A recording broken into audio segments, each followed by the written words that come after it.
Luis Matías, economista, catedrático universitario y un amigo de nosotros que está aquí con nosotros para hablar de paquetico o paquetazo. ¿Qué fue lo que pasó, Luis? Primeramente, gracias por invitarme a tu espacio. En realidad es un paquetico Pero ¿cómo así? porque no trata de recaudar la cantidad de dinero que se necesita. Se habla de 50.000 millones. Sí, pero el déficit, recuérdate, si lo comparamos con la propuesta de reforma que se quiso llevar a cabo a final del otro año, el otro pretendía recoger 120.000 millones. Ah, bueno, un paquete, Es un un medio paquetico, paquete es un entonces. medio paquete para resolver el problema de coyuntura que ha generado el tema del aumento de los precios de los combustibles, del petróleo a nivel internacional y que le ha afectado las proyecciones de recaudación que el gobierno que había establecido en función a los impuestos que cobra a los combustibles, porque hay que entender eso. O sea, el gobierno proyectó que iba a recaudar alrededor de 90.000 millones de pesos en términos de combustible, por los impuestos a los combustibles, pero al dispararse el precio, solamente entiende que va a recaudar entre 45 y 50.000 millones, por lo tanto, el proyecto busca compensar esa parte, lo que busca. Y ahora que bajó el barril de petróleo, ¿qué pasará entonces? Bueno, yo veía ayer precisamente al ministro de Hacienda que decía Porque aquí lo que sube no es que el baja. tema de referencia, los días que se toman para la referencia, para fijar los precios a partir del martes. Ok. Lo lógico es que si el precio de los combustibles comienza, el precio del petróleo, perdón, sigue hacia la baja, debe de revisarse cuáles los precios que en la posterioridad deben de fijarse, porque no es de manera inmediata, siempre se Ok. parte, porque nosotros somos, por ejemplo, lo que se llama en economía precio aceptante. Un precio aceptante significa es que como nosotros somos importadores netos de combustible, nosotros tenemos que aceptar los precios que no establece el mercado internacional. Pero que se sube con una facilidad, inmediatamente se anuncia un conflicto bélico, ya el otro día nosotros tenemos el combustible por las nubes. Entonces ahora se anuncia que el barril del petróleo baja, entonces hay que tomarse un tiempo para... Hay que ¿Cómo ver será esa dinámica? hay que ver a partir del próximo martes cuál es la referencia que el gobierno va a tomar. De hecho, el tema, lo que pasa es que nosotros tenemos mucho impuesto en términos de los combustibles. Sí. Antes del aumento de los 51 pesos que se ha hecho en los últimos meses, nosotros pagábamos, por ejemplo, en combustible premium 97 pesos. Ahora estamos pagando por cada galón. Ahora nosotros estamos pagando 101, Claro que 101 pesos y en la gasolina regular 90. Entonces el gobierno dice que está dando un subsidio.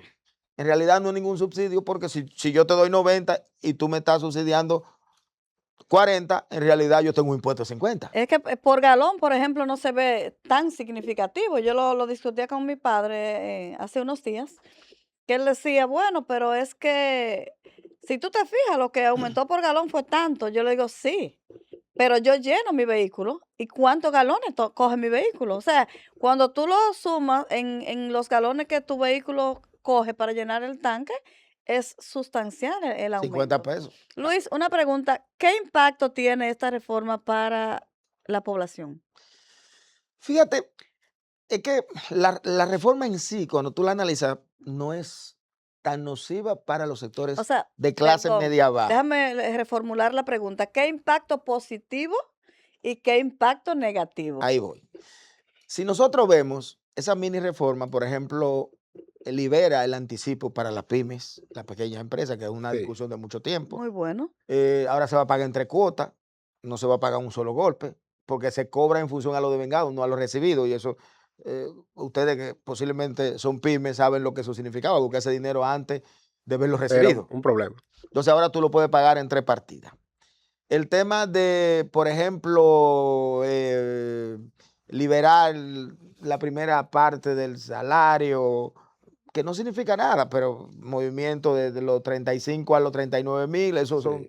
como 723 pesos que va a tener la gente Le significa liberado. que lo cobra. Ahí Eso para es. poder comprar un pollo con eso. Sí, sí, sí. Entonces, también en términos positivos, por ejemplo, la transferencia a las sucesiones, si tu padre en vida te daba una propiedad, ahora tú tendrías que pagar el 25%, ahora va a pagar creo que es el 10%. Ah, bueno. El tema también de si tú comprabas una vivienda, una mejora, tú la convertías hacia unas inversiones y luego esa vivienda aumentaba de valor. Cuando tú la ibas a vender, tú pagabas el 25%, ahora vas a pagar creo que un 3%. Entonces, todo eso va en beneficio. También hay otros impuestos que se quitaron, por ejemplo, el tema de la constitución de compañía, a las empresas importadoras, que se le descontaba un valor agregado, un impuesto selectivo. Eso, esos son impuestos que han de mejorar. Y los legisladores se ayudaron ahí ya, porque el único cambio que hubo en el Senado, antes de ser aprobado, fue reducir los impuestos a la banca que le habían hecho.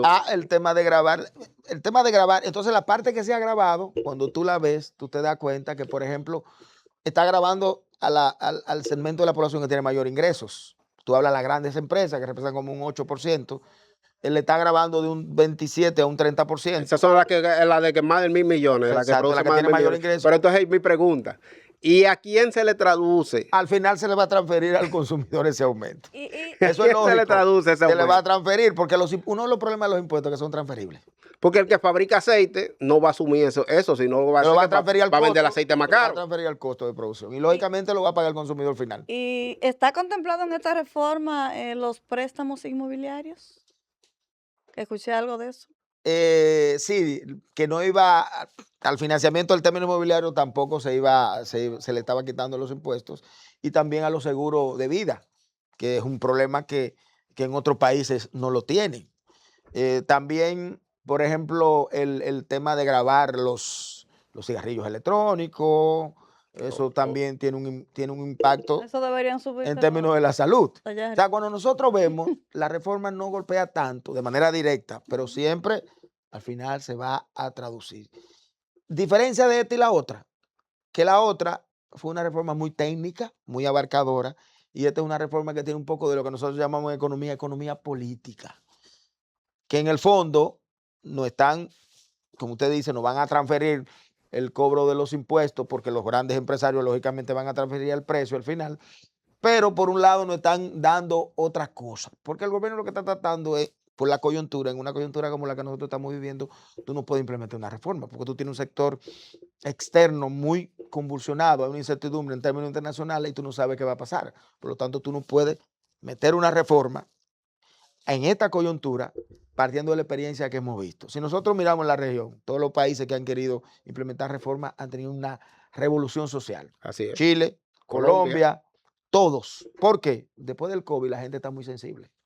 Entonces ahora mismo, para tú poder decirle a la gente que le va a quitar más impuestos, tú también tienes que demostrar cómo tú vas a gastar los recursos, que ese es uno del planteamiento que muchos de nosotros no hacemos. ¿Qué va a hacer el gobierno con los recursos? ¿Cuál es el compromiso que él tiene con manejar los recursos si ha incrementado el gasto público? Ellos dicen que no, pero el gasto público se ha incrementado de manera significativa en los últimos meses. Entonces, sobre todo el gasto corriente, y el nivel de inversión es muy bajo. Nosotros tenemos una inversión pública alrededor de un 2%, 2.1 del PIB, la más baja en los últimos 70 años. Sí. Luis, se habla de que la canasta básica ronda los 50,000 pesos mensuales. Tenemos un salario mínimo que no alcanza ni el 20% de esos 50,000. Entonces, ¿cómo el gobierno, tú crees que va a manejar, se va a permitir esta reforma, manejar el que la gente tenga menos dificultad a la hora de ir al supermercado o comprar alimentos? Mira, el tema de la canasta, lo que pasa es que hay diferentes tipos de canasta. O sea, hay una canasta para el salario bajo, para el salario mínimo, que rondaba antes de estos aumentos, rondaba alrededor de 28,000 pesos, 29,000 pesos. No sé si ustedes recuerdan un momento que el presidente en un discurso dijo que por primera vez la canasta básica estaba cubierta con el salario mínimo.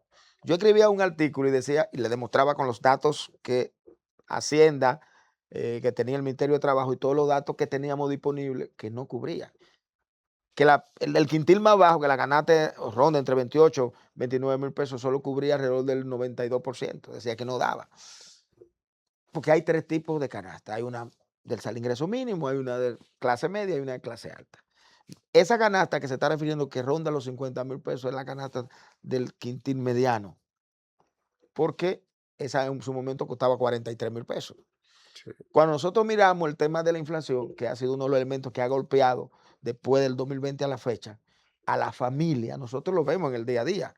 Para esto el gobierno, precisamente, la medida que él toma de liberar un poco el salario, no aplicando lo que establece la ley, es precisamente para que el posible efecto que tiene lo que comentábamos anteriormente del aumento que le va a transferir los grandes productores, las grandes empresas, al producto que comercializan o que producen, pudiera estar cubierto con el tema de la liberación de del salario, de la primera parte quintil del salario, Sí. y pudiera ser una compensación. Y el gobierno también ha planteado el tema de, para la clase más baja, el tema de mejorar el tema de los subsidios, etcétera, etcétera, que es una forma de la política pública y de la política social que pudiera mitigar el tema del alza de los precios que, sin lugar a duda, se han reflejado. Por ejemplo, el gobierno establecía las metas en términos inflacionarios.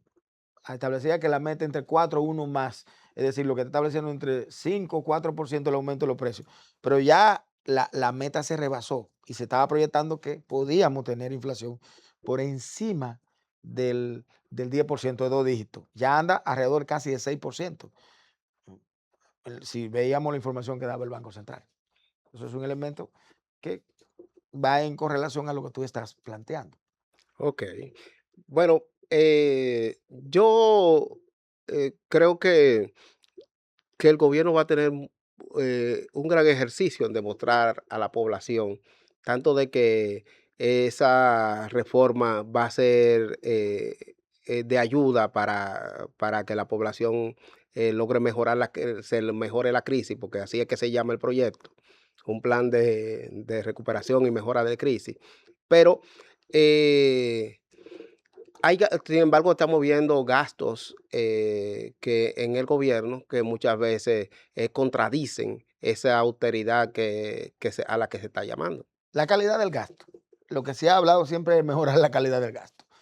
Pero aquí hay un elemento que nosotros debemos de plantearnos. Todos estamos conscientes, primero, de que el gobierno, el país necesita más recursos, de que hay un problema estructural de la economía dominicana que estamos desde hace 30 años, podríamos decir, un déficit estructural de alrededor de un 3% del PIB. Ahora es 3,5 que estableció en el presupuesto. Entonces, eso lo ha tenido este gobierno y lo han tenido los otros. ¿Dónde cambia? En el tipo del gasto, es decir, en qué yo estoy gastando los recursos que estoy teniendo. Si nosotros vemos, por ejemplo, el presupuesto, nosotros nos damos cuenta que en los últimos años el gobierno está teniendo déficit corriente. Un déficit corriente, ¿qué significa? Que los impuestos que el gobierno recauda de manera corriente no permite cubrir los gastos corrientes. Y que esos gastos corrientes, cuando hablamos de gastos de salario, nómina, pago de intereses de la deuda, el gobierno tiene que coger dinero prestado para pagar parte de los propios préstamos. Dicho de manera sencilla, tú cobras 50,000 pesos de ingreso en tu casa y para tú cubrir los gastos normales, ordinarios de tu casa, todos los meses tú tienes que coger 10,000 pesos más. Eso tiene el gobierno. Ahí viene el asunto de la Entonces ahí tarjeta de entra lo que crédito, hablamos de la calidad del de gasto. que la gente paga la tarjeta para volverla a pasar. Entonces, el gobierno, ¿qué es lo que se estilaba acá? Que el financiamiento, porque a veces cuando penalizamos el financiamiento, hablamos de que es malo. Depende para lo que tú lo uses. Si se toma dinero para inversión de capital, es decir, para construir una carretera, para aumentar el patrimonio del Estado, tú estás diciendo que esa inversión se recupera. Sí. Pero lo que está pasando ahora, que el gobierno ha tomado alrededor de casi 30,000 millones de dólares en lo que va de gestión, más sin embargo, la inversión pública que decíamos es la más baja de la historia. ¿Y eso qué significa? Que nosotros, el tipo de endeudamiento no es un endeudamiento de calidad porque no está contribuyendo al desarrollo, se está yendo a gasto corriente, a gasto que no es Entonces, productivo, podríamos decir que hay un mal uso del gasto público. evidentemente. Si nosotros miramos la historia, nos estamos dando cuenta que son los niveles más bajos de inversión pública que tenemos. Por eso, ¿qué es lo que nosotros hemos criticado al gobierno? Que las obras no terminan. No es lo que la gente vive diciendo. Así es, El pero ministro de Hacienda decía que es lógico que por el déficit estructural, que el gobierno ha tratado de tener un ejercicio fiscal responsable y ha paralizado la inversión pública para mantener la estabilidad en las otras áreas, la estabilidad Pero yo he económica. visto que han terminado muchas obras en estos últimos meses. Sí, pero en comparación al ritmo que nosotros teníamos de construcción, de terminación de obra, una de las críticas que se le hace al gobierno, si lo vemos, es el tema la manera lenta en cómo ellos van desenvolviendo las obras públicas. Y lo vemos, simplemente un cambio de asfalto. Aquí hay avenidas que cuánto tiempo vemos que se está faltando. Por ejemplo, la autopista Duarte, el tema del 9. La Charles de Gaulle La ayer. Charles de Gaulle. que- Entonces, son elementos que tú te das cuenta de que el gobierno tiene un ritmo de inversión muy bajo. Bueno, vamos a ver si este dinero que van a, no van a Ese recaudar el dinero es dinero ahora de esta Ese gente, dinero es para cubrir la lo que operación. estaba establecido. Ese gobierno es para poder mantener la estabilidad fiscal, es decir, tener los ingresos que necesita, que él había proyectado con el aumento del petróleo, lo estaba perdiendo. Es simplemente para eso. ¿Cuánto el pago de la deuda? En servicio de la deuda, 324,000 millones. Eso, Alrededor de casi 8,000 millones de dólares. ¿eso es lo que se debe? ¿O lo No, eso es lo que se paga en servicio. Servicio significa intereses y Intereses. amortización. La deuda ahora mismo anda por 83,000 millones de dólares consolidadas. Cuando hablamos consolidada es el sector financiero y sector no financiero. Es decir, lo que se debe al déficit cuasi fiscal, que son alrededor de 18,000 millones de dólares, más lo que se debe el gobierno central. Más lo que vamos, los préstamos que están ahí esperando. Eso representa alrededor del 62% del PIB. ¿Hasta la cuánta generación vamos a ver nosotros? Ese es un gran problema. Pero no se trata de un gobierno, eso es No, estructural en todos los gobiernos. Pero eso es lo que eso es lo que yo decía ahorita. Es un tema de responsabilidad. Que el gasto se financia. Hay que definir, primero, qué es lo que nosotros queremos como país. Eso hay que definirlo. Y debe definirlo la sociedad en sentido general y la clase política. Porque los políticos, cuando están en la oposición, todos critican el nivel de deuda, el nivel de gasto del gobierno. Pero cuando llegan al gobierno, lo multiplican o gastan de manera peor de lo que estaba haciendo el anterior. No, Entonces, que de la puerta hacia afuera tú eres uno y cuando entraste por ahí tenemos que tú definir eres eso. otro. Hablando de eso, ¿y Así cómo tú boom, ves como dicen. la posición de Leonel Fernández, Fuerza del Pueblo, y en el caso del PLD no habló Danilo Medina, pero sí hay una posición fija como partido en cuanto a este paquetazo y sobre todo en cuanto al gasto? Ellos lo que están es aluciendo, exigiéndole al gobierno que mejore el nivel de gasto, lógicamente. Y que hay una serie de partidas que el gobierno puede revisar antes de decidir ponerte más impuestos. Creo que es una posición políticamente correcta desde el punto de vista de la óptica de ellos, que lo están haciendo, y siempre y cuando ellos planteen soluciones, porque vi que estaban hablando de la cantidad, ustedes que son del área de la comunicación, el aumento, el gasto que se ha hecho en publicidad.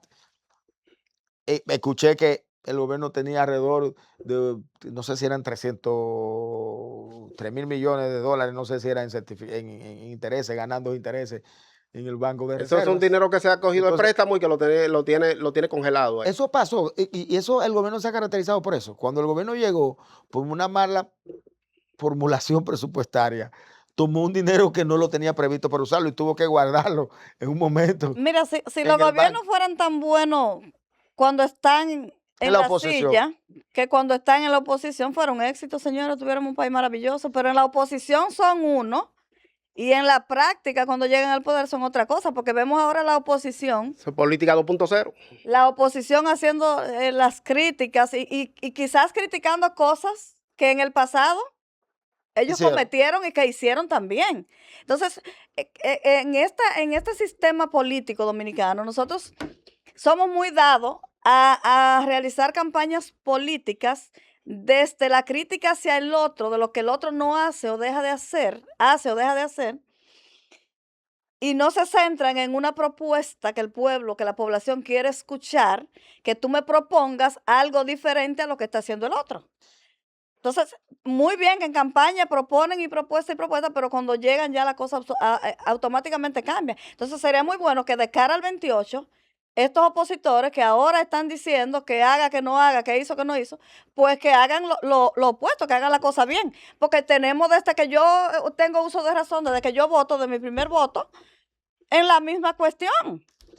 O sea, en el mismo círculo vicioso, señores. Es lo que decía. Yo por eso decía que tenemos que plantearnos qué queremos. ¿Qué quiere el Con país? el nivel de ingreso que tiene el Estado en términos de recaudación, con relación al PIB, que es alrededor de un 14, un 15% de la presión tributaria, tú no puedes tener los niveles de inversión que se necesitan. Ahora bien, antes de yo decir, del gobierno decirnos a nosotros que le va a poner más impuestos en una reforma que se necesita, pero estructural, tú tienes que identificar cuáles son las fuentes de evasión que tú tienes ahora mismo y tú mejorarla, y cuál es la calidad del gasto que tú tienes para verdaderamente demostrar que tú necesitas el dinero. ¿Por qué?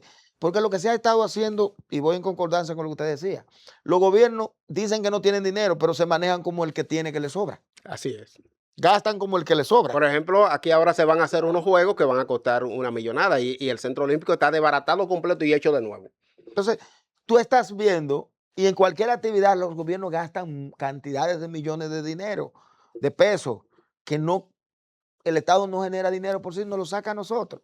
Entonces, no es posible que sigamos malgastando lo poco que recaudamos, porque el elemento de la mala inversión no tiene un impacto en el crecimiento de la economía, que es otro elemento importante. Nosotros hemos visto cómo la economía creció 2.1, pero si la economía no crece, el gobierno no va a recaudar. Bien. Luis, gracias, gracias por haber venido. Estamos, hace mucho que estaba pendiente de esto, pero tu compromiso académico no te lo permitían, pero esperamos que tú nos dé otro chance. Estaremos por acá. Muchas gracias. Gracias, Luis. Vamos a la pausa y seguimos con Gente RD.